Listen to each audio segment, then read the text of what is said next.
Hello, Monetization Nation. More than a decade ago, I consulted for a company named i.tv, where Justin Whittaker served as a top executive. i.tv was the creator of the most downloaded TV Guide app in Apple's App Store. Every month, millions of people used i.tv technology to discover, watch, and engage with television. Justin Whittaker used unpaid influencer marketing for i.tv more effectively than almost any other company I have ever seen. I was so impressed with Justin's efforts and his successes that I've used his model as the example over the years when teaching other people, mostly my consulting clients, about successful influencer marketing. Justin will share his 6 steps for successful influencer marketing after this intro. Tectonic shifts are constantly transforming the earth and business, causing destruction and huge growth opportunities. I'm Nathan William, the host of Monetization Nation, where we learn how to leverage business tectonic shifts to transform monetization. As I've done consulting over the years, I've used your story at i.tv a lot. And you have used influencer marketing better than I have seen anybody else do it. And correct me if I'm wrong, this is what I'm remembering, is that you, before that i.tv first release, or one of the very early releases, you went out and you identified hundreds of potential influencers, not just news organizations, but the specific people in those news organizations that wrote about the type of product that you were promoting. Mm-hmm. And you worked to build relationships with those people. And then as we had press releases that came out and new releases of the new builds of the mobile app, you would promote that to the audience. And you did, I remember you telling me how you would do all the work for them. You'd write the release and you'd give them all the images and you'd give them ideas for the stories. You'd make it as easy as possible for them, to do a story on you. Mm-hmm. And I remember when I was there, you were getting 100 mentions for every single time we put out a new release of that i.tv app. Right. And that drove so much adoption of our product and credibility in the industry and revenue for us. I believe when I was hired for a short period of time, like 6 months or something, to help monetize, and I believe we were able to cut deals with 5 of the 7 top movie studios. Right. But that was a direct result of all of the media reach you were being able to get. Without that, the monetization wouldn't have even been an option. I think you encapsulated it really well. For the i.tv story, I had just come from working with a PR firm right before Brad found me. And we had lunch and we talked basically for a few minutes, and I didn't even show him my resume. He just said, "Do you want to come and join me?" And I was like, okay. And I was super excited to do that because I really wanted to get back into starting a company again, because I had been living in the UK previous to that. I finished a master's degree, and then for 3 years after that master's degree, I had started this business. And so I kind of got the startup bug. And so starting to work with Brad was kind of like a dream come true for me, to have an older, almost father-like figure being a mentor and kind of learning the ropes, but also being able to bring some skills to the table that I had developed that had an impact. And so as we got ready for launch, exactly like you said, my strategy was, well, I've been working with top tier media for the last while at this PR firm. I already know some people, but they are not necessarily the people that would be the ones covering a story like i.tv, which was direct to consumer, where everything that I was doing before was enterprise technology. But I knew how to build relationships with reporters. I know how to talk to them and treat them like they are influencers. I mean, that was kind of pre the influencer craze, but they really were influencers. And I would, proto-influencers, I would say, to what we understand influencer to be today. And so, like I said, building the relationship with them, a relationship of trust, was was really important, and building a credible story. So first of all, like I think it helped that we had a brand like that. I questioned the decision to have a one-letter domain name simply because it was super expensive to get it. But I think that was one thing that immediately, it was kind of, it was like people took us more seriously because of that. I saw that again and again. It's kind of surprising how important a brand can be when you don't really have a brand. So let me restate there. So you're saying sometimes for young entrepreneurial companies, spending more to buy a domain name that gives you credibility is worth it. I think so. It can be if you have the budget to do it. As somebody who ascribes today more to a lean startup mentality, I probably wouldn't do that. The company I'm starting right now, and kind of referencing what you're talking about, maybe personifying a brand, making a brand personal. This next thing that I'm doing, it's Uber for nurses. So it's cool. Uber staffing, kind of like hospital needs a temporary nurse or assisted living. That's what we're doing. And we won a pitch competition, but what we pitched was a virtual senior living platform. And so I called it Jerry, Jeri, kind of thinking like geriatrics. But I got the hellojerry.com domain name. And as we get started on this, and as I'm starting to talk to potential customers, I'm like, I think I think that's a pretty strong brand to begin with. I mean, I think it's gotten a good reaction so far. And having a .com domain name is important, as I'm sure you'd agree with that.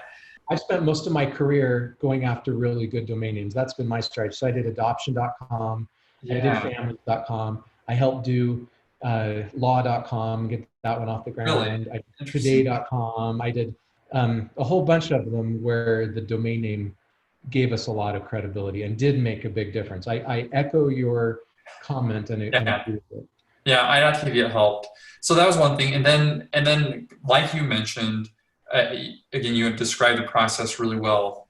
In approaching these influencers, these journalists and reporters and editors, I wanted to make it as easy as possible for them to write something up about us. And I was very find them in the first place before contacting them. Before contacting them, and talk about the relationship building step as well.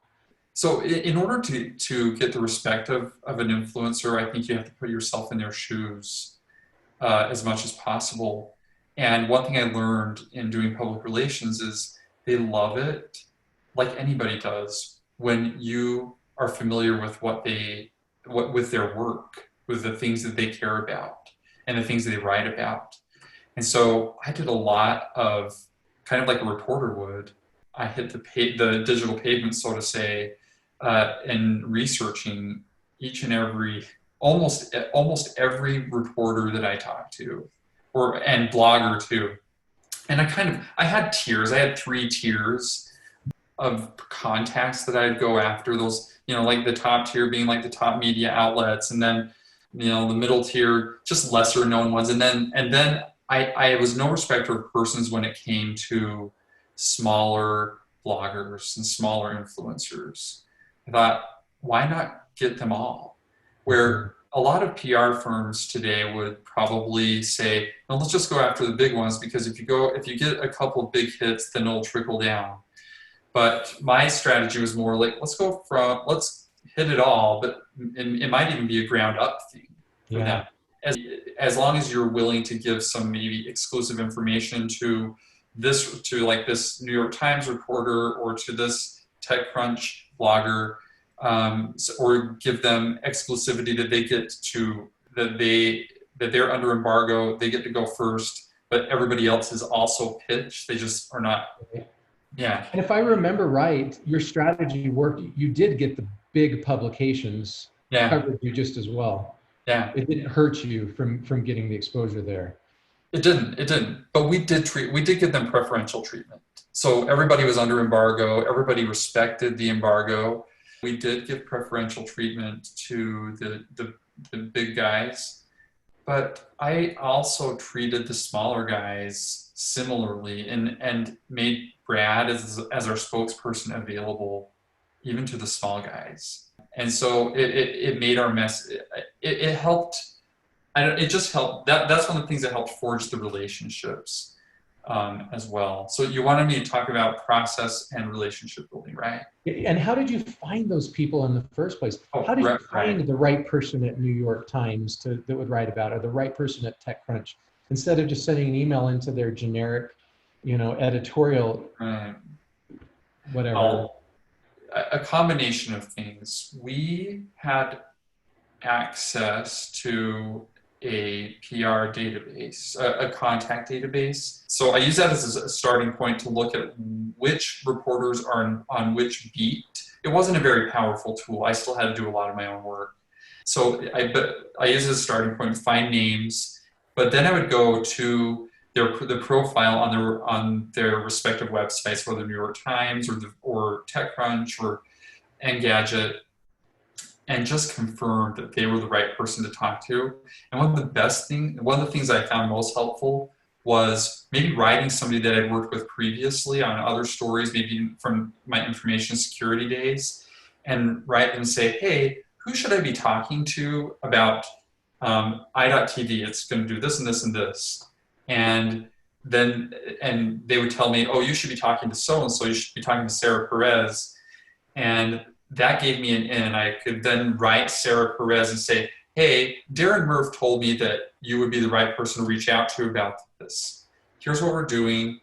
What would you be interested in a conversation with Brad Pello to talk about this? I love it.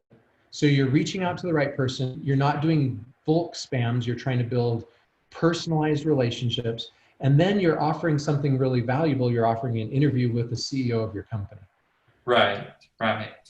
And then beyond that, when it comes time for, and then after that, I always had a packet of information with graphics and quotes and logos to send to them to make story writing easy, Yeah. but also for the sake of consistent messaging. The idea here was like, let's make sure that when we go out, we're positioning ourselves as the TV discovery platform or the TV guide app. That's what where we were at first. But then that morphed over time. Like, as you said, this notoriety from our launch days, during the span of maybe a year where we had this cadence of announcement after announcement after announcement, and each one was getting a lot of attention. And we were the first at a bunch of things. That's when we started getting the attention, not just of, like you said, the booking those relationships with movie studios, but then it morphed into i.tv becoming really a technology backbone partner for DirecTV, for Nintendo, for TELUS, the Verizon of Canada, and ultimately, like all these relationships came because they'd seen something about us in the Yeah. press. Talk about what you did for those influencers to make their job as easy as possible. I would give them basically a tiny story to write. Like, I would almost write it for them. I would have a quote from the CEO, and then have a list of features and why. And so a list of features that we were announcing, and then messaging around why this is important, maybe a paragraph or two around that.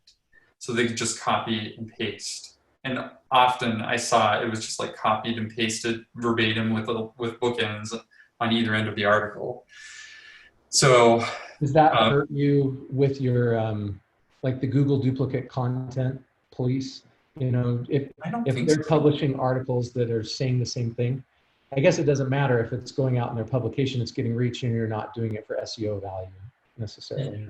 Right, right. That's a good point. I didn't see that. But we also weren't looking for it. But I also didn't see it. Like, I just saw the quotes copied and pasted, and Oh, gotcha. Not the full yeah, article.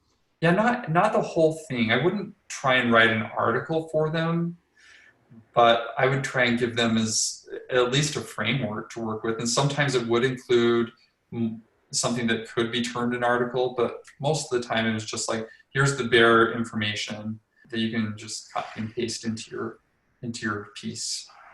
Nice. So in this conversation today, we've talked about a few different monetization vehicles. And Mm-hmm. when I worked with you, you worked a lot with mobile apps, and with this i.TV app, obviously there was an ad-supported model. Mm-hmm. Um, there was maybe a sponsorship model where people might have paid us to get their trailers out there, movie studios. Maybe there was a licensing model where people paid you, B2B companies paid you to use your software to power their platform or whatever. You want to talk a little bit about monetization models and what are the monetization models you've seen? What are the good and the bad of those different monetization models? What advice do you have on Well, monetization models? advertising is so attractive. It can be so attractive in the context of IDOT. It was because we thought, wow, we are on our way to building a big audience, and as long as we can drive engagement, great. What we found over time was that all the social TV and engagement was actually happening on Twitter and Facebook, and there was no way to bring them into a dedicated application at the scale that you would need to make that work. So I think that advertising in that way is a hard sale. Sponsorships, on the other hand, I mean, we did bring in money. You saw that, and we continue to do that as well. Like we would have clients come in and talk to me and want to do a takeover of the app, and we did over the course of the company, we always had some kind of ad space that we could sell. I'm a big believer in getting people to pay for your service, though. I don't feel burned by the i.TV experience, but I'm now very wary of trying to, or thinking that, like, there are very few companies that are going to strike gold and be like Facebook or Twitter and have the kind of audience that you can monetize in that way. Yep. So at yours.co, I was happy to play around. Even though our products there were just marginally successful, I was happy to like really dive deep into the subscription model. Yep. And then a Radiant, Brad, like the consumer side of things, I kept on wondering, how is this going to be monetized? And they had a bunch of ideas, but again, it was getting people to pay for content. I was much happier to be on the B2B side and think about licensing and subscriptions. So I'm a big fan of subscriptions. Yeah. What we're doing with Jerry is it will be a mostly transaction-based model. A lot like Uber, but we'll charge a CNA gets paid $13 an hour, and we'll charge $19 an hour to the hospital or assisted living to employ that person. Yeah, I love it. You got that recurring revenue built in. Yeah, we'll have that recurring revenue. It won't be a subscription, but it will be regular recurring revenue, and there's enough demand. I'm like, I think this is going to work. So I'm such a believer in that recurring revenue stream that I will not build another business again unless there's a recurring revenue stream built into it. Without that, it doesn't make sense. Yeah, I agree. It doesn't. And ads are okay as gravy money, right? But you can't build a business on an ad-supported model. Right. It's too hard. A few people have made it work when they have ridiculous amounts of reach. Mm-hmm. But until you reach that spot, it's really, really difficult to do. It is. Yeah, I agree. One of these tectonic shifts we're talking about in the book is video marketing. You guys obviously did a lot with video with i.TV and movie trailers and things like that. And yours.co as well. We did a lot. We worked with Harmon Brothers a lot. Okay. Can you tell me about any stories related to video marketing, when people did video marketing and it worked really well, and any secrets you'd like to share with that? So yours.co, when I joined, I was part of a turnaround plan. The company was called MDisc at the time. Have you ever heard of MDisc? Mm-hmm. They had this proprietary optical disc technology, Blu-rays and DVDs that would keep your data safe for 1,000 years. And the story of MDisc, when I got there, it was like 5 or 6 years old. But what I was brought in to do was to transition it from a physical products manufacturing company to a software as a service company. CEO and the director of marketing at the time felt like there's an opportunity for us to go all digital if we can get people to archive data on disks. And so they had this idea for what we call the archive service, where you could take the data that you have stored in the cloud and keep it stored in the cloud, but also have an archival copy on permanent media that we would store in a storage vault in the everlasting hills. And at least then you would always have a copy of your photos and videos and any documents that you think are important. And when I joined, I thought, oh, that sounds really interesting. But what we discovered as we were developing that product, and I was in charge of product, was that people were mostly archiving videos and photos. But one day I presented the CEO with this idea of, like, because what we realized, the marketing guy had a really good insight. He said, it's like we're trying to sell people broccoli when they really want to eat cake. They're archiving their videos and photos. What if we could do something interesting with that? And I came up with this idea to transform those videos and photos into home movies that we'd stream back to the customers. And by the way, the archive service is actually kind of popular with a niche subset of the market. Like, people were really into archiving data. Maybe it was the prepper crowd that we were tapping into a little bit. Okay.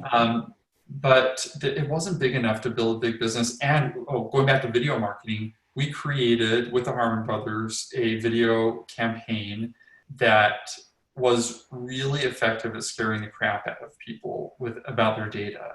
So, and I'll see if those assets are still out there. I think they are, but what it was is people telling their stories about how they lost important data. And so there were tears, and these are real people, tears flowing down their cheeks. Like one guy talking about how it was like the last few moments last couple of months with his dad. He had recorded all these conversations on video. Something happened with his phone and he lost it all. He starts crying on the video. And so we thought that would be a really good way to get people to buy the service. But Harmon Brothers did their part. They said to us, and kind of going to what are the pitfalls, they said, we'll take you on as a client, but usually we perform really well with physical products and also products that are not as early as yours. And it wasn't that it wasn't refined, but it just wasn't a thing in people's minds yet.